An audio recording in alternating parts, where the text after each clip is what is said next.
Right. Welcome back. This is the seventh class, I think. We're making our way into the book, and just wanted to like refresh what we did last week. So the process of the Vedanta is twofold. Last week we sort of talked about the process of neti neti, which is the discrimination that we usually do between who I am and what I am not. And what we learned is that whatever I perceive is something that is separate from me and something that arises like bubbles. Like that was the analogy that we kind of went through. But essentially, we are looking at the world and noticing and experiencing that I am separate from it. I am the one who's looking at it. So this process is known as neti neti, and this is kind of the first step that we take, or the first method that we use, because that gives us a clear understanding of what I am not. Because there's so much of confusion about I just take things to be me. Like I take my belongings to be me. I can take my personality to be me. I can take my body to be me. All of these things, I assume a lot of things, and this process kind of hammers down the idea that those assumptions are wrong. Notice that you are separate from what you are perceiving. So that's the first step, and that's called neti neti. And then we go through the second process, which is once I clearly know what I am not, we need to start to look at the nature of what I am. And that's the second process that we kind of take. We just kind of started to touch upon that, where we say that I am eternal, I am without qualities, and we're kind of going to go through that in the next few verses.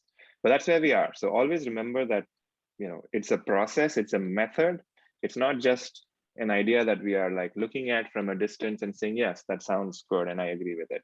It's sort of we take this tool and we use it and we notice it. So for example, the neti neti, which is I am not this, I am not this, we actually use this in our day-to-day, and notice that at all times, whatever I'm experiencing, whatever I'm perceiving, no matter the situation, whether it's good, whether it's bad, I am always separate from it. In a sense, I am the one who's looking at all of the stuff that's going on. That's always true. It's just that we tend to forget because we just get lost in the experience. But we need to start to use this tool. So that's neti neti. I am not this. So that's where we are at, and we're going to sort of make our way into the book. Continue to make our way. Any questions about this practice or anything that is not clear?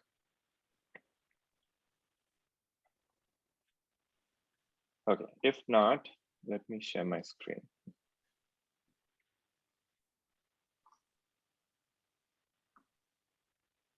Cool. So we are on verse, I believe, 33 that we did last week. Yeah, so we finished verse 33, and this is kind of where we started to touch upon, the what I am. What is the quality of I? And because I'm not anything that I perceive, I'm free from sorrow, I'm free from attachment, I'm free from all the qualities of stuff, sorrow, happiness, misery, all of those are qualities of experiences. And I'm not the experience. I'm the one looking at the experience. And then the question, we have this question, which is, okay, then what am I? And that's what we're going to go through now. Cool, so let's do 34.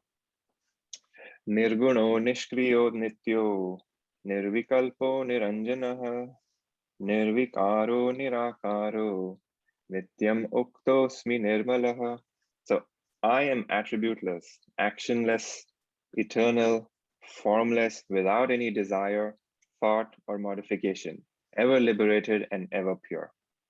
So now we're getting into the I, like what are the qualities of I? And the first one, you can go through them one by one. The first one is attributeless. And when you look at attributeless, the meaning of that, it's essentially something that describes an object, right? An object has attributes, it has qualities, and one object has different attributes than the other. And we can say that only things which I perceive have attributes. The table that I touch has like an attribute, it feels solid.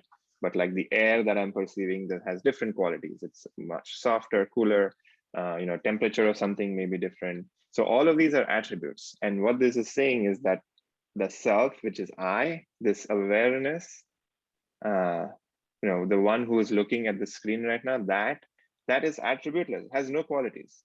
And it has no qualities. Why? Because it's not an object of perception. It is the one by which we perceive things. So it's attributeless. So that's the first one. The second one, actionless, which means, where is all the action happening? And action essentially means that, there is some movement or like there's some change. And, there's changes happening everywhere, right? Like when we're perceiving from the experiential standpoint, experience is changing all the time. There's action happening, leading to things changing. But the one who is looking at it all is without action. It does not move. It's kind of like still. So that's the sort of actionless meaning here. And eternal. So this is a word nitya, which you kind of hear in this work, which is eternal.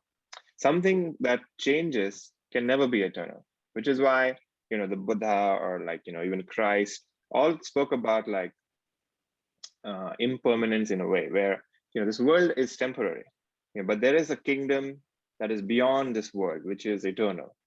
The kingdom of God in terms of Christianity, in the case of Buddha, nirvana. Like these are all words that we use to describe the beyond. And what is the beyond and what is the quality is that it is eternal, because there's no change there. If something does not change, it can never perish. It can never be created. It can never be destroyed. So that is the sort of, we can use words to describe that, and eternal is one of them. But the idea is that it is changeless. It does not change. And because it does not change, it does not decay. It does not decay, it does not get destroyed. If it doesn't get destroyed, it cannot be created. So that's kind of like, it seems like a paradox, but it's not. It is eternal. And then the next one is formless, which is, what is the shape of this? What is the shape of I? Like if I ask you, like, what is the shape of your awareness? Like we can look at I can look at my awareness, we can all do this experiment of saying, okay, I exist right now. I have this feeling of being alive, but what is the shape of that? I can say it's, like the shape of my body is a certain way, shape of my thoughts, I could potentially qualify in some way, but the shape of I is formless, right? It has no form. It's just there. And that's kind of this investigation that we are doing. And this is essentially a meditation verse, which means that, in meditation, when, we can get to a place where, the thoughts have sort of quietened down, my mind is feeling a little quiet, we can then look at these like different attributes of the self, like all these different words that are used to describe the self, and see if this is actually meaningful to me, like, and I can kind of relate to this word. It's not just like a mental activity. It has to be something that we experience from a being standpoint. So that's how we are supposed to use this. So next time you meditate and your mind kind of gets a little quiet, make sure the book is kind of close by, and then you can kind of open the book and just read these words. Also, or maybe if you just remember this, that's fine too. And in your meditation, when you your mind kind of subsides, think about attributeless, or think about eternal, or think about formless, and see if that kind of assimilates into your experience. So that's kind of how we use these words. And then without any desire, that's essentially because it has no qualities, and because it has no movement, and there's nothing in it, it has no desires. Which is why when we feel at peace, the moments when we are kind of content, that's actually what's happening, is we are experiencing the taste of the self. Or the converse, which is when I'm extremely desirous of something, like I really want something, I want pizza, I want to order it, I want to get it, I have this craving, and when it's satisfied, for a moment we are desireless, because the most intense desire has been satisfied, which is I wanted pizza and I have it, and then the mind quietens down. In that moment, the self, the self is peeping through this window of the mind. And I'm feeling pretty content. I'm like, wow, I don't need anything right now. I'm pretty blissed out. And once the effect of the pizza wears off, and then the mind starts again, then we're no longer blissful again. So try to see, when I satisfy a desire, this is what is happening. The mind becomes desireless. And because it's so actually what's happening is the mind is just quietened down. And because the mind is quietened down, the desirelessness of the self kind of rises and is perceivable. So we are actually without desire. The I is without desire. It's just that the mind comes in and has desires, and we give in to the mind, and then we go through the process of seeking whatever we want to seek. So that's without any desire. And then thought or modification, and that all of those are qualities of the mind. Mind has thoughts. Mind has observations about the world. So that's always the one that is creating these ideas in our mind. So the self is always watching all of this going on. It's like a light projector. There's stuff happening on the screen, but the bulb is like ever free, like just shining light on the screen, free from what is being projected on the screen. And ever liberated and ever pure. These are words again, we use because liberated is something where there's no container, right? Because it's shapeless. It's not bound by anything, which is why it's liberated. The lack of being bound is being free. So that's kind of how we have to think about like liberation too, which is I'm not bound. Because I am not bound, I'm free. It's kind of the cause and effect. And ever pure is the pure here again is not whether it is somehow clean or dirty or moralistically right or wrong. It's more about it doesn't have anything other than awareness. We spoke about what is pure water. It's water which doesn't have anything other than water in it. And so the self is pure because it has nothing other than the self in it. It is just pure awareness. And in this awareness, all these things are in our experience, but the self itself is free. It is free from whatever it perceives. Whatever object is in its vicinity, we experience for a while, and then the object goes away when my attention is not on it. So your attention was on eating breakfast this morning, or whatever you did this morning. Now it's not there. Why? Because you're thinking about something else, or your attention is here. So objects keep coming and going, but the self is always shining on those objects. That's kind of how we want to look at this verse and use this in our meditation. Any thoughts about this?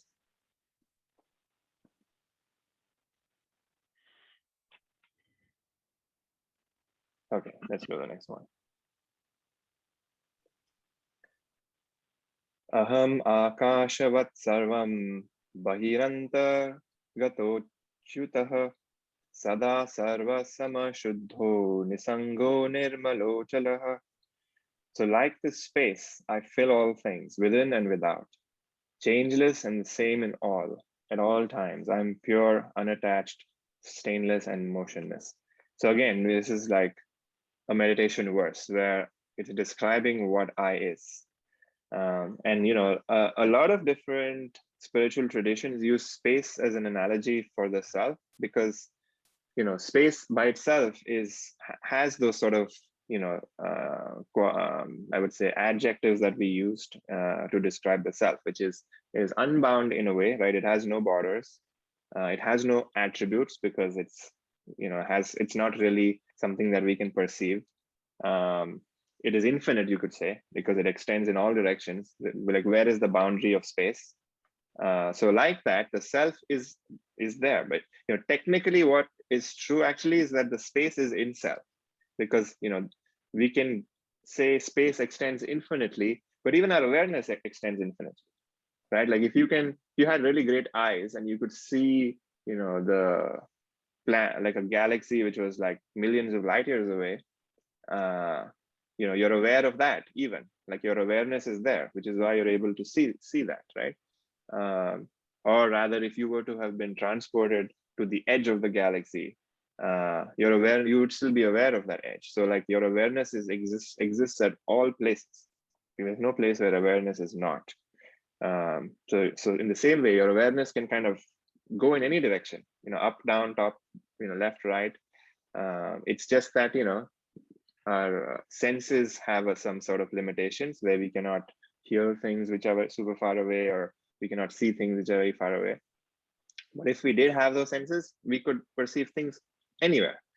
So that's kind of like the idea, where this awareness extends inside. So I'm aware of things within my body. I can, feel the breath going in and out. I can feel sensations within my body. I'm aware of them because my awareness, sort of transcends my body. But I'm also aware outside of my body, right? So that's kind of the within and without. And even though it extends within and without, the self and the awareness itself is changeless, in the sense that it's the same at all times. Like my awareness this morning was the same. What I was aware of may have been different, but the quality of the awareness is the same, which is that it has no qualities. That's the paradox. And it's the same at all times. And which is why I can say that I am pure, unattached, stainless, and motionless, because the awareness itself is still. So you can imagine, if you were in, the image I'm getting is like if you were in front of a massive mountain, and you're just looking at the mountain and your mind just stops because it's so beautiful and it's so huge. Or, maybe you're looking at a Grand Canyon and, the gorge, and your mind stops. And what happens is that we experience that sense of, stainlessness or like motionlessness. And that's not that we have created that motionlessness. It's just that the mind has sort of stilled down because of the magnanimity of our experience. Like it has no words to even describe it. So it just stops, it like gives up. And because the mind kind of drops away, this sort of stillness of everything kind of is revealed. And that's kind of the process that we go through, even in meditation, which is we are trying to still our mind. We are trying to still our mind. And once it, for a moment, it may still our mind. And then that sort of stillness peeps. And that's kind of how we experience it in meditation. And we want to go through that practice. Any thoughts about this one?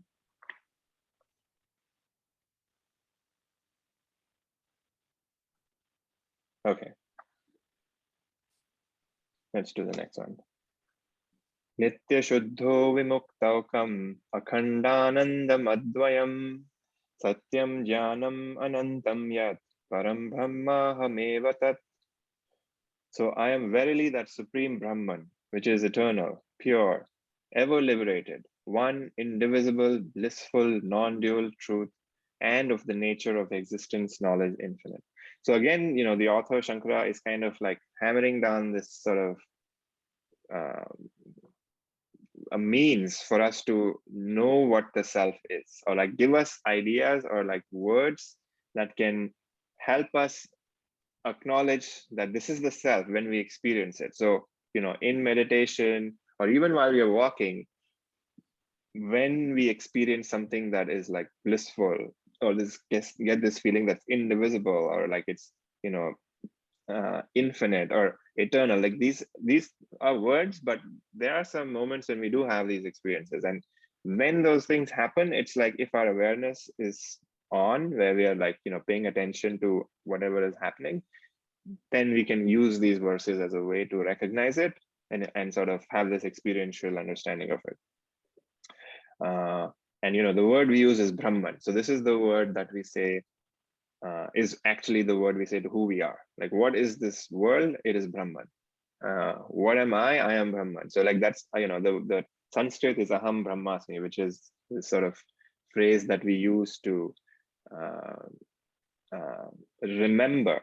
So it's kind of like a remembrance, or the method is a way to remember that is actually who I am. I'm not, this mind or this personality or my identity, that I keep trying to maintain in a way. I'm not that. Certainly I experience it. I experience that the fact that I have a body, I have a mind, I have certain ideas about the world, no doubt. But I'm not that. I am something other than that. And that's sort of the process and the method. And so the word we use is like Sat Chit Ananda, which are like these three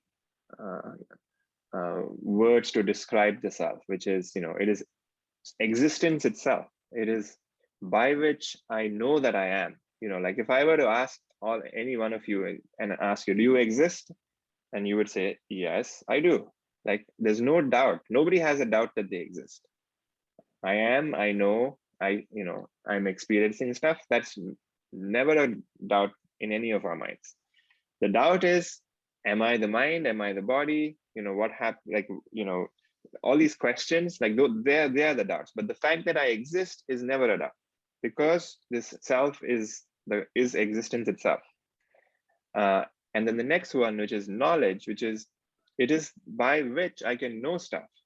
It has this ability to aware, or it has this ability to like reveal things in this awareness. Like I can see the phone, and I can hear some sounds, I can smell stuff. So all of this is big. The senses are the instruments through which I can, information is, comes through. But this awareness, I'm even aware of the information coming in. So I can say, the smell is familiar or the smell is unfamiliar. And then I can use like memory to kind of, tie things together. So this is by which I can know things. And I make, I make a model of this world. I'm in this room right now. I'm in New York or whatever. Like that's essentially by the self is like I'm able to know that this is true for me right now. So that's the knowledge aspect. And then the infiniteness is that, it is eternal because it has no bounds, it has no boundaries. It's on all the time. There's no moment when it's off, which is why it's so hard to kind of see. Our natural way of learning is through comparing and contrasting. I see something, I can say, yes, this is a phone because, this is what it looks like. If I tell a small child that this is a phone, and when it's not available for perception, they'll be like, phone is not here. But when I show them the phone again, it's like, oh yes, that is the phone. So that's how we learn as human beings, because we learn through like seeing something and then compare it with not seeing it. And you can say, yes, when I see it, my experience is slightly different. When I don't see it, my experience is slightly different. So the lack of something and the presence of something can make it very clear about what something is. But with the self, it's very difficult to do that because it's always on. We can never say, oh yeah, that time the self was off. Because it's on. It is by which I'm experiencing things. So we cannot use the same method of learning about the self that we use with other objects. We have to use something else. And that's the process we use with this, in this, Advaita Vedanta is by negation. I will negate everything which is not self. And what is left is the self. And once I have negated everything that's not self, these words I can use to describe my experience. That yes, this is pure. Yes, it is eternal. Yes, it is liberation. I feel it is liberation itself.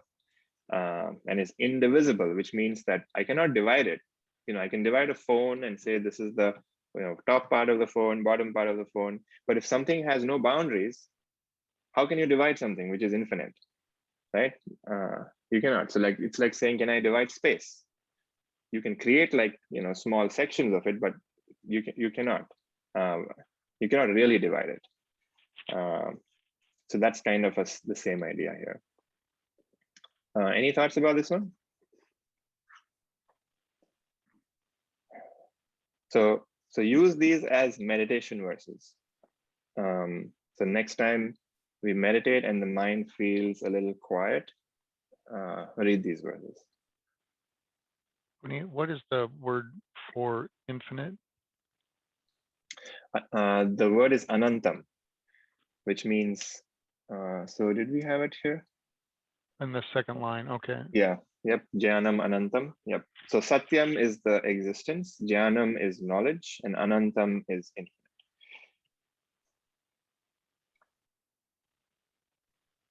Cool. You said Nitya is eternal, right? Correct. Nityam is eternal. Yeah, so the first one, Nitya, is eternal, exactly. And Shuddha is pure. And then Avimukto is liberated. So muktam is like free. So I guess in this work, you will hear the word like mukti or nirvana. Those are kind of like words you can, or moksha, those three words you can use like, interchangeably. They all mean liberation. Cool, nice. You are getting into the Sanskrit of the verses. All right, let's do the next one. Evam nirantarabhyasta brahmaivasmiti vasana haratya vidya vikshepa atroganiva rasayanam. So the impression, I am Brahman, thus created by constant practice, destroys ignorance and the agitations caused by it, just as medicine or rasayana destroys diseases. Okay, so here we are actually, maybe this is the first time we have been given the word vasana. So, so vasana essentially, remember, I think in a couple of classes ago, is the word we use to describe why we have this pressure or force with certain kinds of desires. Like everyone has like their own bundle of desires, and this bundle is different for each person, and some of these desires in our bundle is strong, very strong, where we have to feel like we have to go through with it. And that's this human life, right? Like everybody is trying to do things, they all have desires and they're all trying to fulfill those desires. And if we have a wrong understanding of what desires is, or rather incorrect understanding or lack of understanding, what ends up happening is when we satisfy desires, we end up with more desires. So this cycle of desires is infinite in that sense, where I wanted to get $1 million, I got it. Now I have a desire for $10 million. Then I strive to do that, and I have 10 million, I want to get 100 million. So there's like never ending, right? Or if I found, want to date this one person, and I had like a blast, I want to date 100 other people, right? Like there's more and more experiences that we keep wanting to have, and that's just the human condition, which is we have our ability to imagine and create all kinds of desires. Like we are the only species on this planet which can do that, which is why this world is so complex and intricate and different, because we can create desires by just thinking about it. And the more we think about a desire, the deeper it becomes. And by constant repetition, our desires have become strong. And once they become really strong, that's what we're going to be doing, which is the force of the desire is going to impel us into this world and make us do things to fulfill the desire.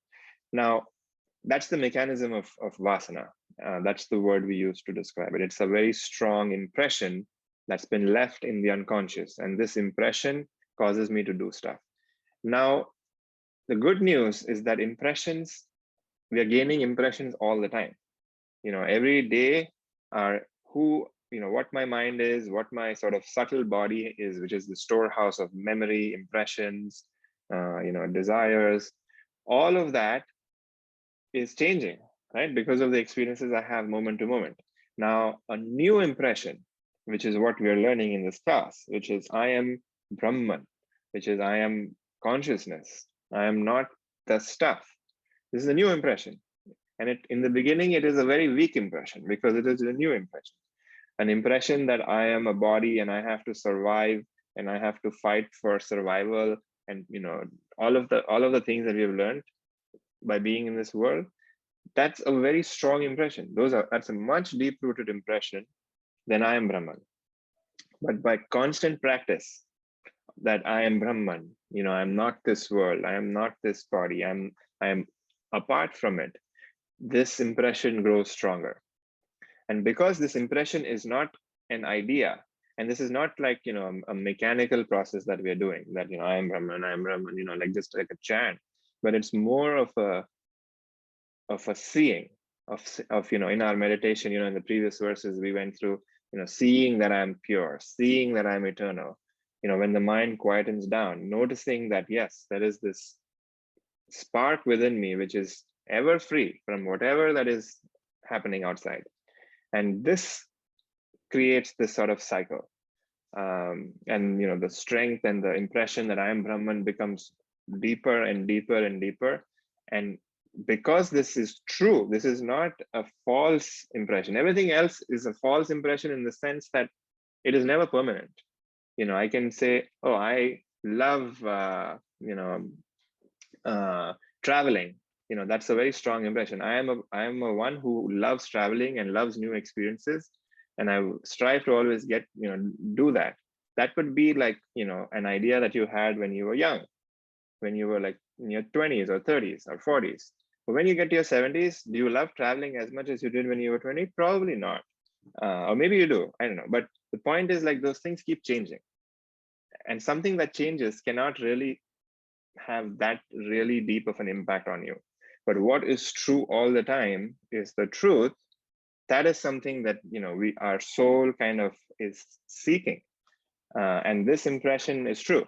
And so because we start to like see the reality of this kind of becomes stronger and stronger and stronger. And like my teacher says, the ruthless principle of the mind is that it will go and seek the desire or the experience that gave it the most pleasure. That's basically it. So if heroin is that thing, people are going to choose that. Or if traveling is the thing, it's going to choose that. If sex is the thing, people are going to strive to find that. If attention and approval is that, then they're going to do that. So whatever it is, the mind goes there because that's the past experience that has given it the most pleasure. The good news is that the pleasure and the bliss of the self is the highest experience of bliss that you can have. So once that starts to happen for us, automatically the mind will go to that place or want to experience that even more. So that's kind of the process that happens. And because our mind starts to experience and go towards wanting to experience the self even more and more, all of these like fake desires or like these vasanas that we have created, which was over some misunderstanding, thinking that this is going to give me happiness, like getting the praise is going to give me happiness, the approval of this person is going to give me happiness. All of these fake ideas that we kind of created, that's going to start to get destroyed. And the example here is this like medicine or rasayana is like the the yogic art of healing. Just like that, our medicine, it destroys diseases in the same way. This is the cure for this vasana bundle that we have. So keep practicing and promise you over time. It doesn't happen immediately. We have to put attention into it and effort. And over time, what's going to happen is all of our, I would say the grip of these desires that had over us, where I have to do something, I cannot live without something, that's going to start to drop. And once we start to have a little bit more space in our mind, where we don't have to do things unconsciously or like compulsively, then this sort of all of these things will start to become true. It won't be like words that you have to remember that, oh, I'm attributeless, I'm pure. Like, so it'll just be a living experience for us. So I hope this happens. So keep remembering that the impression I am Brahman is this antidote. And it's not even so much of the words you have to remember, but just remember that, oh, I am separate from everything that I'm perceiving. I am that, I am that is enough. Brahman is just a word, but that is even better because it doesn't have any sort of cultural aspects to it, right? It's a pronoun. So I am that. Let's try that. Any thoughts about this?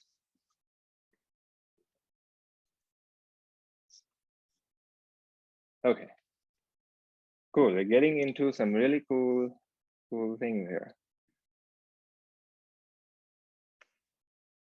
All right, verse 38. Vivikta desha asino virago vijitendriyah bhavaye dekamatmanam tanam anantam anyadhihi.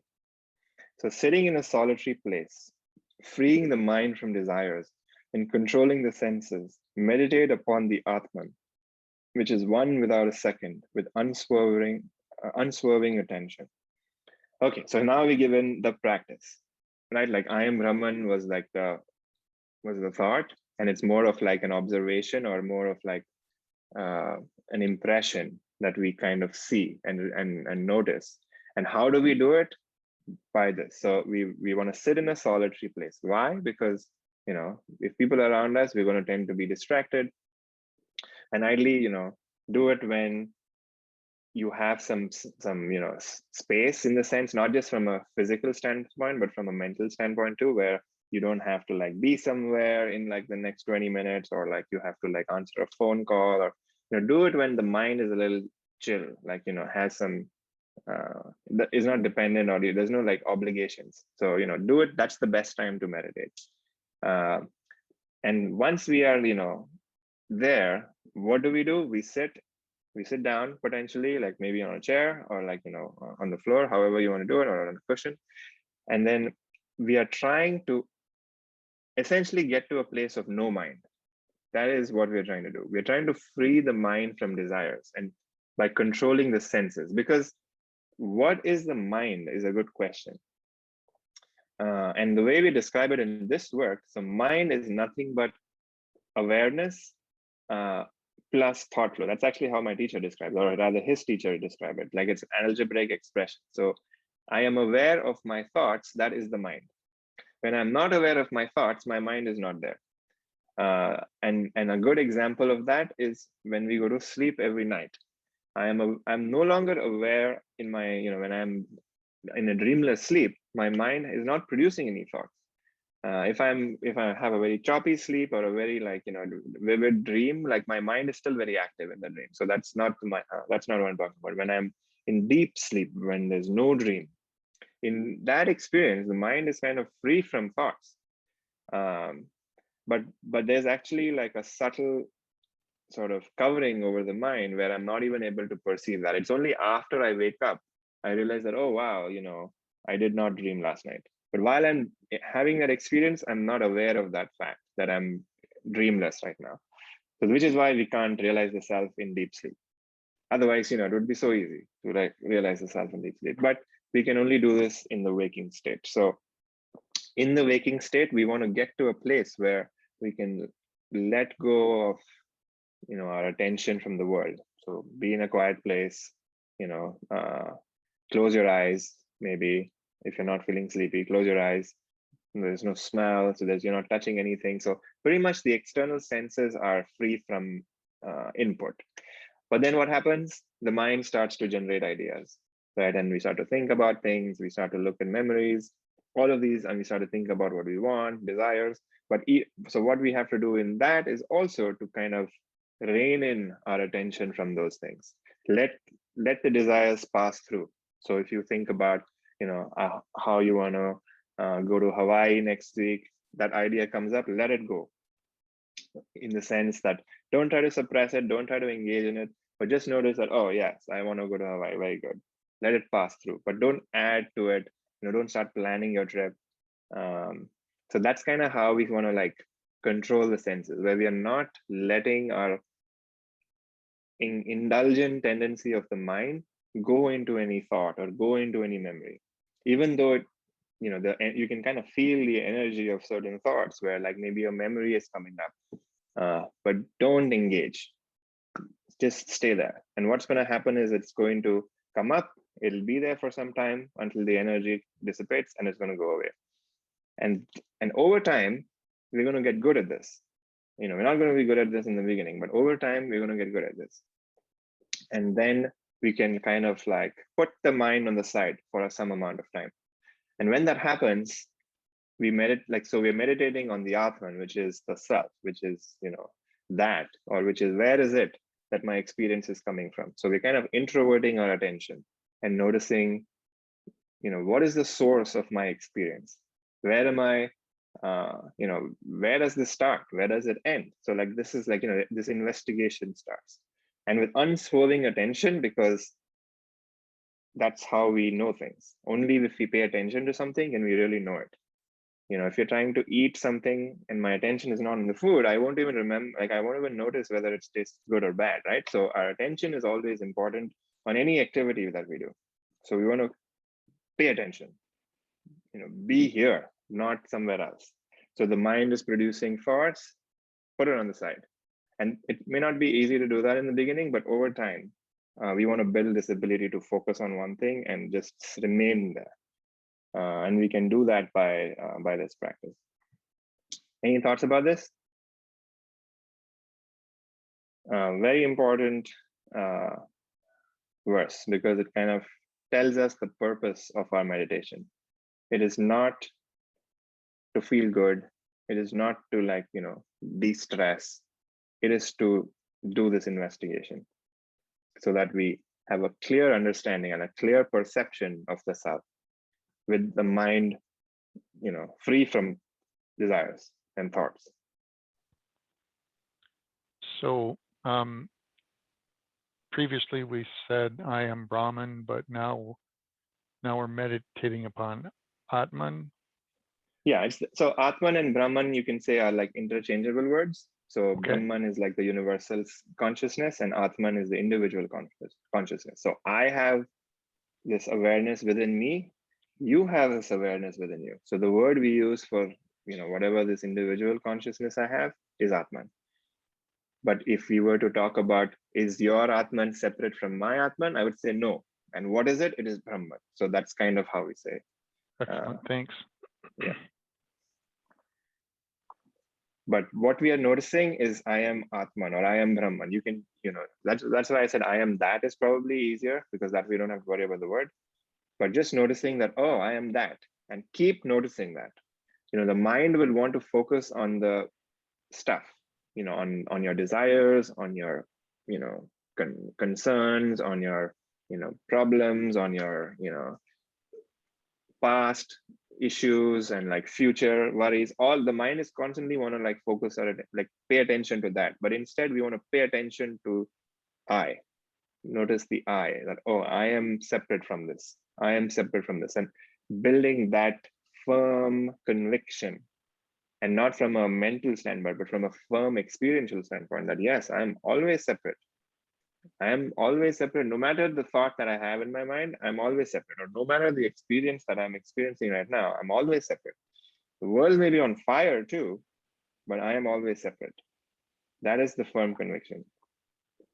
And we want to notice this when we are super blissful, because we tend to forget that, oh, the world is so working out so well right now, and we get lost in the world. And only when we are suffering do we actually tend to focus on oh, who am I? But we want to do this on both sides, because we can get then very attached with the world, and that itself becomes a problem. So use this tool in your meditation. Use this tool when you're out and about. Use this tool when you're suffering, when you're out and you're suffering. Use this tool when you're blissful. All the time, just notice that, am I separate from this experience, or is the I still separate? And see if that is true or not.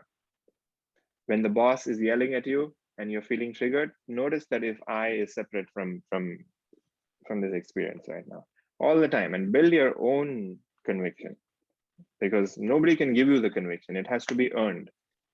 And our only currency in this world and in this work is attention. No other currency we have. And the more attention we give, the firmer this conviction becomes.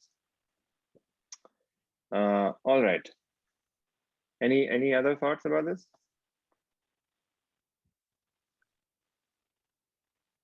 Okay, let's do the next one. Atmanye vakhilam drishyam pravilapya dhiya sudhihi bhavaye dekamatmanam nirmalakasha vatsada. So the wise one should intelligently merge the entire world of objects in the Atman alone, and constantly think of the self as being ever uncontaminated like space. Cool. So continuing the next verse, the previous verse, sorry. In meditation, what are we trying to do? We're trying to merge the entire world of objects, which means that not that we somehow take a thought and convert it into the self. It's more like, because our attention is no longer on the thoughts, they automatically drop away. Like right now, I can say, pay attention to the sensation of, the chair with your body, or like, the floor. If you're sitting on the floor, like the floor on your body, you can say, yes, I can feel that, I'm feeling a little warm, or, I'm feeling a little pressure on the back. And that sensation has always been there, right? It's not like you created the sensation, you just noticed it. And now, when you start paying attention to the screen, and, if I ask you to think of, what you ate for dinner yesterday, or what you're going to do, like which vacation do you want to do next, next vacation that you want to go to, where do you want to go, the mind can kind of go there. And what happened to the paying attention to the sensation of your, body, that kind of is gone. It's merged, you could say. It's merged into the I, because it's not available for perception anymore. Why? Because my attention was on something else. So, you will see that the mind can only pay attention to a few things at a time in any given moment. Like I can pay attention to the voice that you're hearing. I can pay attention to the screen. Maybe I can pay attention to a thought that I'm having, but more than 3 or 4 things. And then this it just becomes too much. Like the mind cannot handle it. So what's happening is that the other stuff which I'm not paying attention to has kind of merged. That's kind of the implications of what this is saying. It's not like it's somehow really merged. It's more like my perception of it has merged because I'm not aware. So in the same way, when I'm meditating, I'm not aware of this world, right? Physically, I'm literally not aware of the world because my eyes are closed. I can't really hear anything. I may think I can open my eyes and I may wake up in like a jungle for all I know, right? Like it's like the physical world has kind of disappeared for me, but my mental world appears, right? And I have thoughts and I have emotions, memories. So the same thing there. What I'm trying to do is not pay attention. And because I'm not paying attention to the stuff and I'm paying attention to the Atman or to the self, that are keeping, just noticing that I am the self, I am the awareness. Because of this attention on that place, all of the mind stuff disappears because I'm not aware of it. And that's what happens. That's this condition of no mind. It's not like the mind is somehow destroyed or like, I become a dullard and I cannot think of a thought. It's more like my attention is not there. A thought is not worth the attention. It becomes like that where, it doesn't even like the effort of wanting to pay attention itself isn't there. So the world isn't available for perception. That's kind of, are you getting the flavor of this? Which is, if I don't pay attention to something, it doesn't exist for me. My subjective experience. We're not talking about philosophy here, but right now I'm in this room. It's even though I know I'm in this house, but for me, just this room exists because I'm not paying attention to the stuff outside of this room. Same way, if I don't pay attention to something for a moment, it disappears. It has merged in my consciousness. So that's kind of how we want to think about this. And that's the effort that we're going to put in to rein in my attention and keep this attention like kind of focused and in one point. Ideally, we want to get to one point, which is just I am the self. Just that one, not even a thought, more of like that experience or like that observation that, oh, I'm the self. Yes, I'm keeping my attention there. And because my attention is there, the entire world drops. And that is the experience we're all going to have. And what we can do to aid that is to think that the self is uncontaminated with whatever objects are in its vicinity. So like I have a thought, which is a very terrifying thought, the self remains the same. I have a thought, which is a beautiful thought, the self remains the same. The self never changes. The experiences come and go. The self is uncontaminated, like space. Any thoughts about this? So both 38 and 39 are kind of, one after the other. This is sort of what do we do in the meditation. So this is during meditation? Mm-hmm. Or, okay, so it's not like... I mean, when you're engaging in the world, it becomes a little difficult to only think of the self. You can, I'm not saying it's not possible. You can, because the work that you're doing you will start to notice that as you get more and more grounded and rooted in this sort of noticing of that I am the self, that work in the external world just happens. We don't really have to get that, the mind rather doesn't have to be that focused on things that much. Things just automatically happen, and you will start to use more parts of your intelligence than just the mental faculty.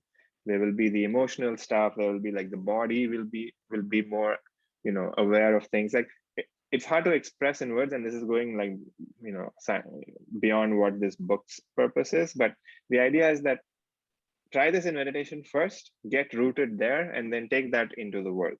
If you can, that's very good. But start with the place of meditation. I think what I'm challenged by is the word merge.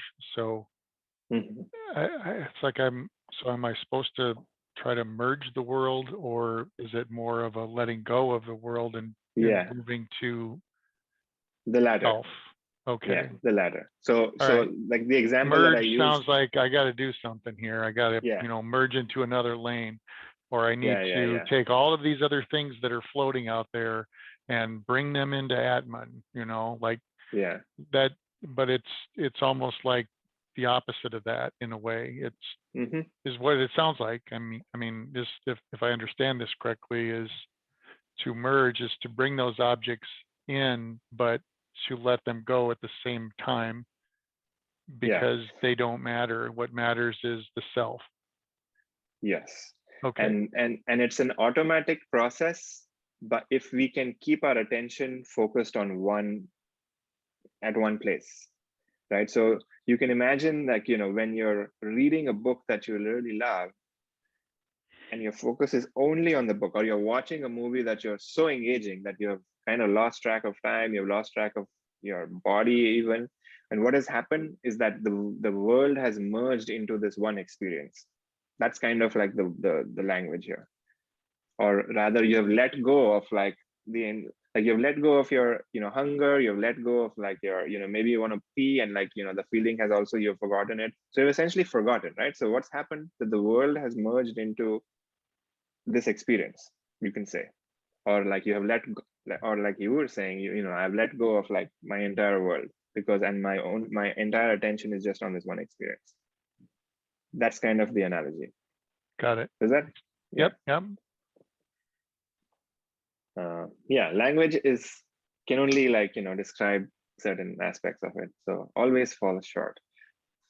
But great, this is perfect. This is exactly how you want to be thinking about it, which is making sure you have a good understanding of what this means, and then trying it out in meditation. Okay. Any other thoughts or questions? All right, let's do one more. Rupa varnadikam sarvam vihaya paramarthivid paripurna chidananda swarupena vatashtite.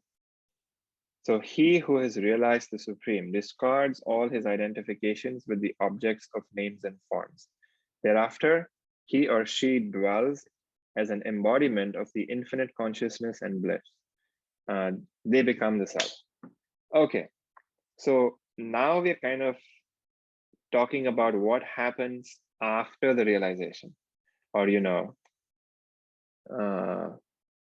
or even when we do have glimpses, like those experiences become like, are kind of strong, because they are like such deep experiences.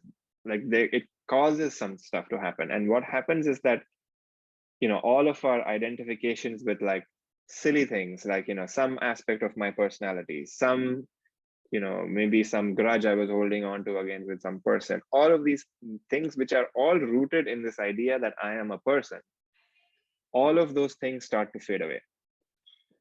Why? Because we realize that whatever I was seeking is right here, right now.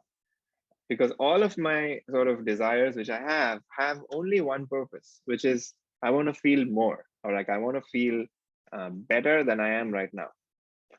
That is the only reason why we do the things that we're doing, which is like I have a firm conviction that if I get this thing, I'm going to feel better than I am feeling right now. And that's the infinite process. But once we realize the self supreme, where like this is the source of all the joy and bliss in this world, the world is kind of inert if you think about it. Everybody has different desires that they have. If the world was really joy producing, everyone would have the same desires, right? Like I love chocolate, somebody else may not like chocolate. So clearly it's not the chocolate, something that the chocolate does to me that makes me feel good. So once we realize this from a experiential standpoint, which is that all of the bliss, all of the joy, all of the pleasure and ecstasy that I experience all comes from here, then all of my complexities and my misunderstandings and my confusion, all of that drops, because I realize that whatever I'm seeking is right here. So like any expectations I had, any sort of like grudges or things that I'm still holding on to, they just drop. And after that, I just dwell in as this verse says, as an embodiment of the infinite consciousness, which is I have become the self. It's not even so much of becoming, it's like I have realized that I am the self. I was always thought that I was something else, but that ignorance has dropped. And this is the sort of process that happens. And this can happen fast and this can happen slow, but it can only happen when the mind has quit sort of or released its grip on the strong desires that it's holding on to, because the mind is held in place only because of this energy of these desires that we kind of have, this insistence that I need this to happen, I need this to happen. Because this insistence is there, the mind is going to be held in place. If the insistence drops, this thing happens really quickly. So this is kind of a sales pitch, you could say. Every salesperson like always tries to sell the benefits of it, but essentially the benefit of this is that we will be free from anything in this world. It'll be free because whatever you're seeking, you have gotten, and you'll live a fulfilled life after. And then what you do will be out of a sense of expression and love, rather than just a sense of compulsion. All right. This is a glimpse of what could happen. I don't know if this thing continues with more of this, but any thoughts about this? Okay. Well, I was with you up until you said that chocolate wasn't important. Or chocolate ice cream. You can combine those two, and no, I'm kidding. I actually have it's a joke. So I have two nephews who are 11 and 7. One of them loves chocolate ice cream and the other one loves vanilla, and you cannot get them to eat the other ice cream, which I find very hilarious. But that kind of explains, sometimes we just want to be different too, right? Like it's like, no, I don't want to do what this person is doing. My youngest daughter's husband doesn't like chocolate, and I'm like, that is sacrilege. You are not allowed in the family. So I kid. Yeah. All right, let's maybe do one more. So gyatri jnana yeya bheda parenatmani vidyate chidanandaikarupattvat dipyate swayamevahi. So there are no distinctions such as knower, knowledge, and the objects of knowledge in the Supreme Self. Since it is the nature of homogeneous consciousness and bliss, the self has no such distinctions within itself. It shines by itself. Okay, so now we're getting a little bit technical. And, in every experience that we have, there's always a knower, a knowledge, and the object of knowledge. So kind of like the subject, the object, and the experience of the object. So right now, I'm looking at the sky. So I am the subject. So I'm the knower. The sky is the object, and the looking is the knowledge. So there's these three things, and you can, use all senses to kind of go through this, smell, taste, touch, but when it comes to the self, so if, hypothetically, if you're thinking about a place where, all of the thoughts have dissolved, like I'm no longer thinking about anything, the I is still there. Like right now, if I were to ask you, are you, or do you exist? You would say, yes, I exist. How do you know that you exist? You would say, I mean, at least I would say, I don't know, but I just know that I exist. So the self is kind of like self-revealing or self-validating. Like I don't need another person to tell me or give me proof that I exist. I just know I am. All, like without a doubt, I know that I am. So that's kind of like it shines by itself. And the word we use is swayambhu in this work. So, it is self-revealing, self-shining. And there's no doubt, like if I were to ask anybody in this world, do you exist? They would all say yes. So everyone is pretty clear about that, or doesn't even doubt that. So now, if we have an experience of the self in its pure form, which is like there are no thoughts, there are no objects in my perception. So in meditation, I've kind of removed the physical, I've removed the emotional, I've removed the mental. So there's absolutely no objects of perception. But even in that moment, the I is still shining. And what is it revealing? There's no objects to reveal. So it will reveal itself. And what does it use to reveal itself? I. So all the subject, the object, and the experience itself is all three of them is I. So that's when it becomes a homogeneous, consciousness. And you can say that I am experiencing I using I, right? Like that's the kind of the what happens in the moment of self-realization. So in this place, there are no distinctions. And because the self shines by itself, because the self is self-revealing, it just happens. Like it's not something we have to do, any effort we have to add. It just is the nature of itself. So this is just like we don't have to get, this is just like a technical explanation. If this doesn't make sense, it doesn't matter actually, because these are all like post-liberation ways of expressing what just happened. And it's not important, so don't worry about this. But if you're like a intellectually minded person, this may be useful. Any thoughts about this? Okay, let's maybe do one more. I feel like we have a few moments. So evam atma aranau dhyanam athane sasatam krite uditava gatir jwala sarva jnane dhanam dahet. So thus, when the lower and the higher aspects of the self are churned together, the fire of knowledge which is generated shall burn down all the fuel of ignorance.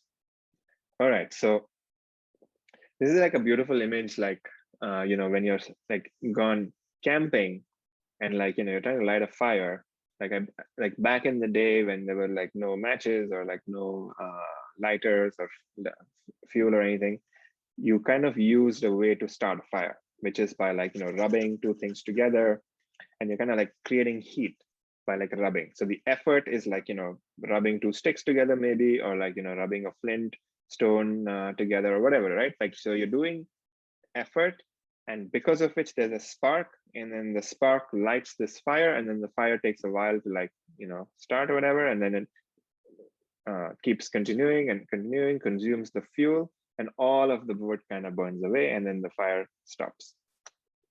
So the process of this work is exactly the same way, which is we are trying to light a fire within us. And how are we doing that is by, in this work, we are using, we're given an idea that, that you are the self, you are not the body, you are not the mind. So this sort of jnana yoga is the word we use, which is like you're given some knowledge that you are not what you think you are something else. And this knowledge starts to act. And because of our thinking about this and noticing and using this knowledge to see if this is true, is this true, is this true? We are constantly like, we are churning together. So the mind, which is kind of the lower self, a lower aspect of the self, and the higher aspect of the self is always there. It is shining all the time. But the mind is the one which has the confusion. So the mind is given a new idea that, oh, you're not, the mind is like given this idea that the mind is not really my identity. My identity is somewhere else. It's in the self. So this churning starts in the mind. The mind starts to churn, starts to churn, starts to churn. And at some point, we see a glimpse of the self and the spark gets generated. Right? It's a beautiful image. So like the spark starts, and then the spark is kind of like now, goes from a spark to maybe a small fire, and what are we burning and what is the fuel? The vasanas are the fuel. So all of the fire that's burning is going to essentially burn down the vasanas. And we are creating a new desire, which is, I want to realize the self. I want to realize the self. And that's the desire that's going to be used to kind of stoke the fire, right? You always have a stick, which you use if you've ever gone camping. Always have one stick that you're using to like poke things around. So this stick is this new thought that we have, which is I am the self, or rather the desire for self-liberation. And that desire is going to basically make sure the fire goes even stronger and stronger and stronger. And finally, when the fire is lit, you toss even the desire for liberation into the fire, and everything burns. And then you're left with nothing but just the pure self. And that's kind of like the visual analogy that we have for this work, which is we start this fire and we use a lot of tools.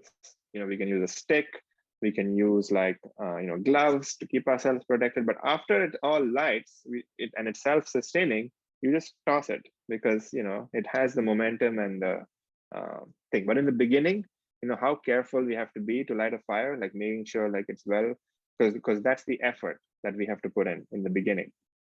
A lot of effort, because if you don't get it, if the wood is wet, if the spark doesn't get created, whatever we try, if there's no spark, it's not going to light. So we have to put in that effort in the beginning to get that spark going.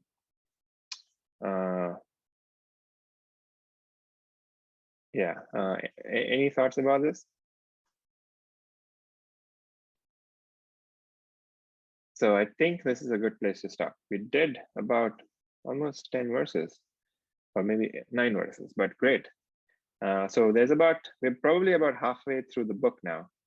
And we're going to go a little bit more quicker because a lot of it is just going to be like, we have mostly, I would say, covered the practice aspect, and now it's just going to be slightly like trimming and giving slightly more subtle ideas. But essentially, we have done the majority and the foundational aspect of it, which is, how to meditate, because that is something that we all should develop. Have a meditation practice, and then once we get more and more rooted in that meditation, take that meditation out to the world, and start this fire and burn it all down.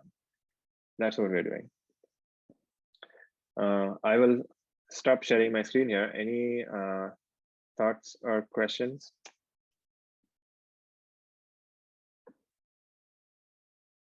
If not, we can do a meditation. And today let's try a different meditation where maybe we can use some of the assertion verses that we learned today. All right, everyone ready to meditate? We can do a 20-minute set today. Okay, so let's start by closing your eyes and sitting up straight if you've not been sitting. And just start by taking a few breaths. And on the exhale, just imagine all of your thoughts and worries and emotions, you're removing them from your experience right now. Take another breath and exhale and remove all your thoughts and worries. So in this meditation, we are going to try an experiment. For this meditation session, we are going to forget that we are a human being. Our eyes are closed. You just want to notice that you are closing your eyes, you're present, you're aware. But just for this session, we're just going to forget everything about us. We're going to try to put all of our memories that we have had so far on the side. If any memory just comes up about anything, just don't acknowledge it at all. Just put it on the side and say, I'm, not a human. And by the end, I promise you at the end of the meditation, you'll come back and you'll remain the same person. But just for this, meditation and this experience, we want to just put this bundle of memories on the side.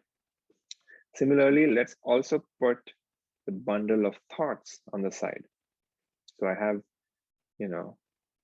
thoughts and desires. So like no desires, like anything that you want to do, any plans that you are planning to make, just put all of them on the side too.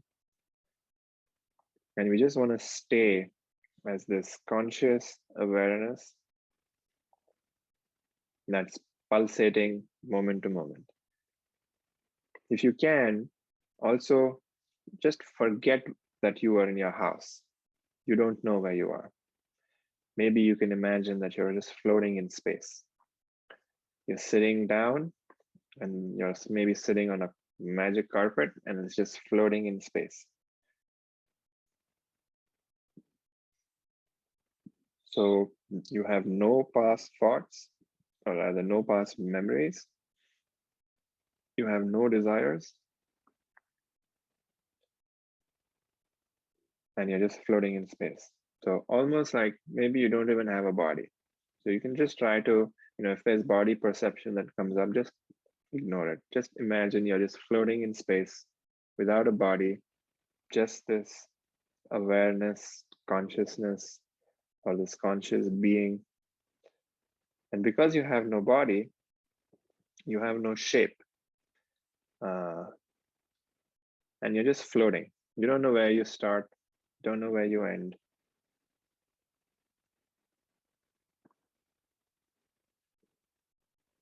Maybe you're hearing sounds, but they're just coming and going. You're just floating.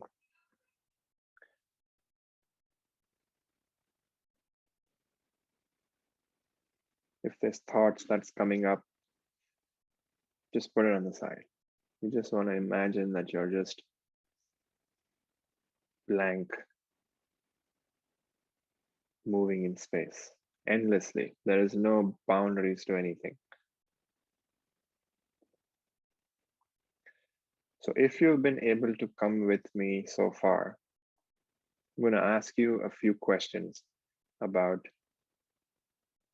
the nature of your experience right now. And you can just answer this in your own mind. You don't have to say it out loud. And because you're just floating, you have no, body, just notice that you're just pure awareness, pure experience. And here I'm going to ask you, what is the quality of this experience? Or are there any attributes in this place?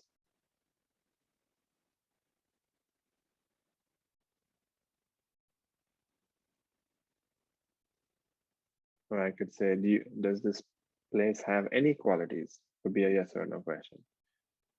Does it have any attributes?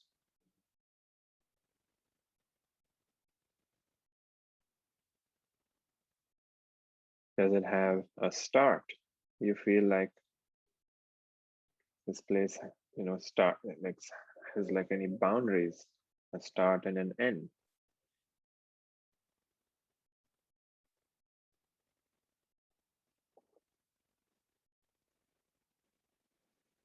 Did you have to create this place somehow? It's more like we just removed stuff and this place was revealed to us. So this is always kind of there in the background. We didn't have to do anything to create it. We just removed things in our experience.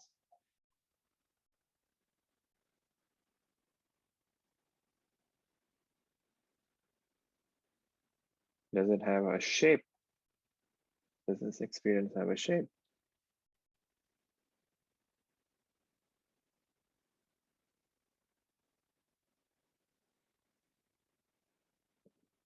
Is there any sense of time here? Does it start? Does it end? Does it rise? Does it fall?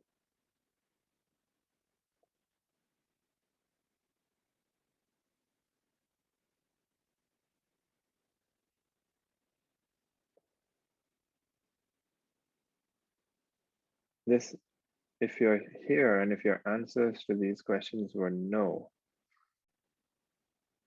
this is the self.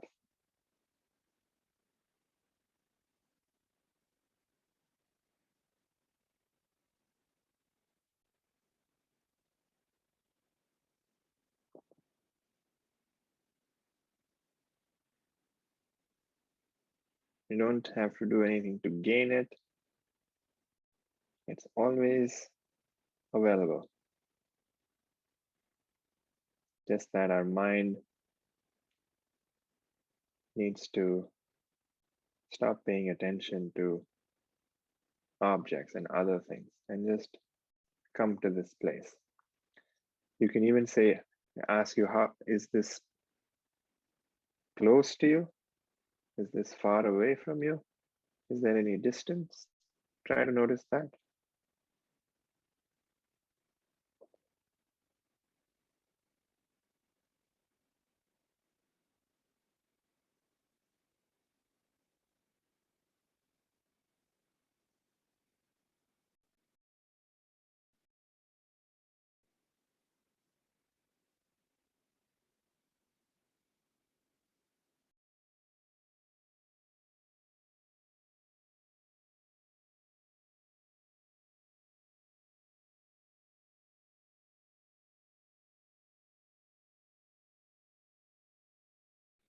So you can say that it is neither close, neither far.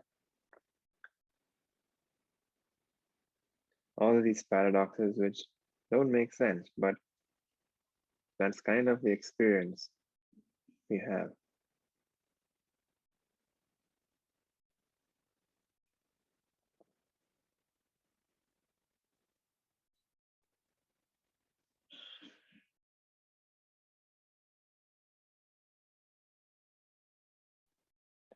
To stay in this place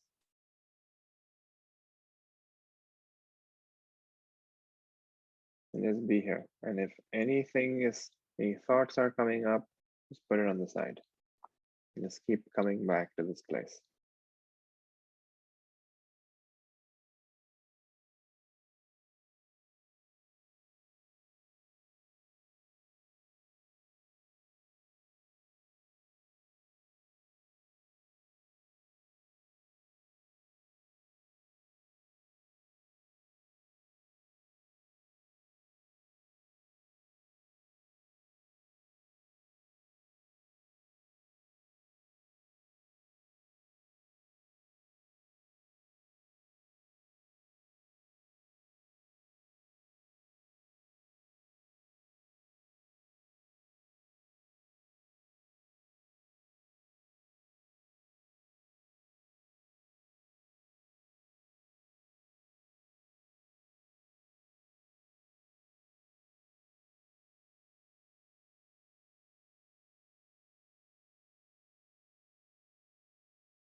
slowly, very slowly, bring your attention back to objective reality as promised. To get your bundle of desires and memories back. When you're ready, you may open your eyes.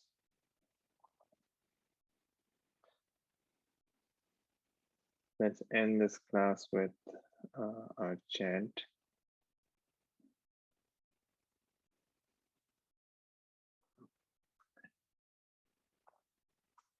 Feel free to sing along or just listen as well. Yogarato va, bhogarato va, yogarato va, bhogarato va,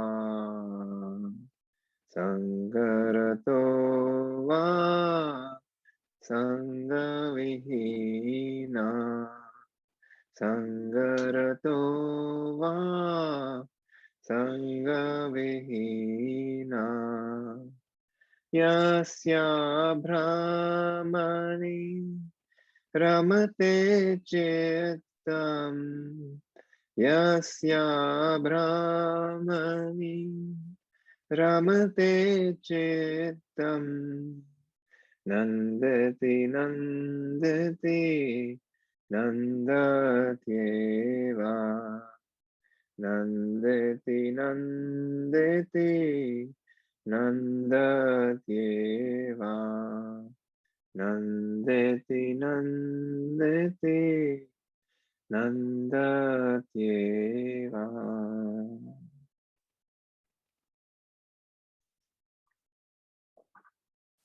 So the English translation, always beautiful and kind of encompasses the entire purpose of this work, which is to revel in the self. And we're kind of getting there in the text as well, where we're getting intimations of what that actually means. So, I hope this is a reality for all of us and we get to revel in the self, because the self is on all the time and we can enjoy no matter what the external situation. Cool, that was the end of this class. I'm happy to hang out if anyone has any questions or thoughts. But thank you all. Thanks, Puneet. Thanks, Nick. Thanks, Good seeing you today. Thanks much. Thanks, Stella. Bye-bye. Bye.